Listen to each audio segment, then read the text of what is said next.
guys, so the majority of the beginner tutorials that I have been doing have been centered around moves or movement or what have you. But this is going to be a tutorial that is meant specifically for people who are coming into Poi as absolute newbies and need to ask the most fundamental question of all. What is up with the hardware? How do I use this? How do I familiarize myself with this? A lot of us who've been spinning for a while can take this step for granted, but I do want to throw it out there for those of you who are right at the beginning of your journey and kind of struggling to familiarize yourself with what might be otherwise unfamiliar hardware. So I've got 3 different sets of practice Poi here with me that I think really cover the gamut of what you're likely to encounter with your first set of Poi, which are, I have sock Poi, I have LED or glow Poi, and I have a set of contact Poi. Now, regardless of which set of Poi you use, the anatomy of them is exactly the same, which is that there is an end that you hold on to and an end that is the end that swings around, right? The end that you hold on to we usually refer to as the handle, and the end that swings around away from your hand is called the head. The flexible piece that connects the two together, and it can be a bunch of different materials. It could be shoelace, it could be rope, it could be chain, who knows. It's usually called either the tether or the leash. But no matter what set of Poi you're going to use, you're going to find that these pieces always exist, no matter what. Otherwise, it's not a set of Poi. This is even true in fire Poi, where you can find handles of different types, usually a chain connecting the handle to the head, and the head then will be some kind of Kevlar knot that's wrapped around a bolt or something like that. And even inside of a sock Poi, you can see that the material that makes up the head and the tether is actually exactly the same material. But what distinguishes the head is that there's a massive weight that is inside the end of the sock that gives you something to work with as you swing it around, right? Okay, so initial anatomy aside, how do you pick one of these up? How do you hold them? Well, the handle is the end that is meant for your hand. And there used to be, back when I first started about 6 years ago, the most common types of handles were these kind of loops. Usually you'd find either a single loop like this or double loops that were meant to go around your fingers. The double loops are relatively easy to figure out. You just stick whichever 2 fingers you want into those 2 holes and work from there. The single loops are a bit more of a challenge, and how you want to put them on really depends upon the type of grip that you want to have. The most common grip when I started, at least that I saw amongst other Poi spinners, was to use the first 2 fingers on your hand, that is your index finger and your middle finger, to be your anchor. The way you put that on with a single loop like this is you stretch out your hand with your fingers all pointed in different directions with your palm pointed towards the sky. You take your single loop right here and you stick it in between your index and middle finger and pinch them together to hold on to the strap, right? You then take the loop and loop it over those 2 fingers so that it goes around both of them. And you then slide it all the way down to the knuckles and pull on the tether to pull what winds up being a capture or a slip knot tight. And the beautiful thing about this approach is that it is exceptionally difficult for it to fall off of your fingers. Essentially, it has to loosen up a little bit, which is very, very difficult to do when you're actually spinning, because the weight of the Poi pulls on the knot and actually makes it tighter, right? Another approach that I saw pretty frequently when I was first starting off, and this actually was the first way that I ever gripped a set of Poi, was instead to spread out your fingers once again, but point your palm straight down and stick that loop in between your ring finger and your pinky like this.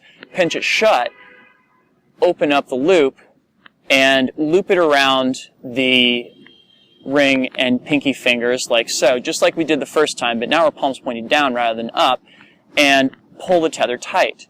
Now you might notice that instead of having the Poi pointed outward from the backside of your hand, it's now pointed inward to the inside of your hand. The next step you want to do then is actually to fold your hand over so that the tether is going out between your index finger and your thumb, and then to close your hand, right? So what this does is it gives you just, I feel like it's slightly more control over how the Poi is moving, because you can kind of pinch it between the 2 fingers that I feel have kind of the most tactile and kinesthetic awareness of all the fingers on the hand.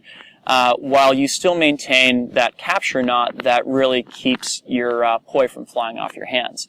Again, this is something that is totally according to taste, but it's how I started off gripping my poi. The other type of handle that you're likely to find is some variation on what I originally heard referred to as a ball handle. Nowadays, you can find this in the form of a doll's head that's got a bolt coming out of it, PX3 knobs. These in particular are palm grips. They're what I've got on both my glow poi and my contact poi. And these are meant to kind of be held between a pair of fingers. Essentially, it's a little bit like the capture knot, except that it can be let go if you want to do things like throws or transfer the poi in between your hands, right? The most common way I see these gripped is to kind of hold them in this little notch here that exists between your index finger and your thumb, and to close your two fingers around it. I find more often than not that as I'm spinning, it kind of slips outward to the point where I'm really holding the tether between the tip of my thumb and this first knuckle as we're going in on the index finger. It'll probably grind off a little bit of skin the first few times you use it, and by all means, if you got a set of poi that have those incredibly narrow nylon cord tethers to them, don't do this as your first grip because it will strip all of the skin off of your index finger, and it's highly unpleasant. But after a while of using poi like this, you start building up calluses on the inside of your index finger, and I just find that this is the approach that gives me the absolute most control over what the poi is doing. Another variant on this that I've seen is some people will, if you open up your palm, you lay the tether across your palm such that the handle is now kind of in contact with that little fleshy mound just on the outside of your pinky, and you wrap all your fingers around it so that what you're holding on to is the entire tether, and your entire hand can essentially be engaged in helping hold on to that tether. Another way that you could approach this is actually to hold the ball in between pairs of fingers and get a similar kind of control point to what you would get with the straps, right? So you could hold it between your index finger and your middle finger, or you could do that second grip that I showed you with the straps, wherein you hold it between your pinky and ring fingers and then hold on to the tether, which is quite similar to this grip right here where the handle is on the outside of your pinky. So then comes the money question. Which of these is the best grip? And the absolute no BS answer to that is whatever feels most natural, whatever helps you feel like you are most in control of the poi. Try all of them. See what works, see what doesn't. I have a good friend who actually believes that you should try spinning poi with the ball in between each pair of fingers, and what it actually does is it works out different muscles in your forearms, depending. As somebody who has recently begun using a grip when I play around with meteor-style poi, where I've got one poi in between my thumb and index finger and the other poi in between my ring finger and my pinky, I can definitely verify that it is working out a different part of my arm than it was before. So the long and short of it is try all of them out. See what works best for you, see what feels most comfortable for you, see what is the grip that you can do for the longest amount of practice and not get tired of it or not injure yourself or what have you, because ultimately that's what you're really looking for here. You're looking for the thing that is going to make your practice more enjoyable so that you spend more time doing it, because ultimately the grip you have on your poi matters infinitely less than the amount of time that you spend practicing with it. So I hope this was helpful for some of you guys out there that are just starting on your flow journey. For those of you who have been out there for quite a while, if I miss anything, please leave it in the comments or send me a video response. Thank you all for watching so much, and have yourselves a great week. I will be back with another tutorial next week. Peace.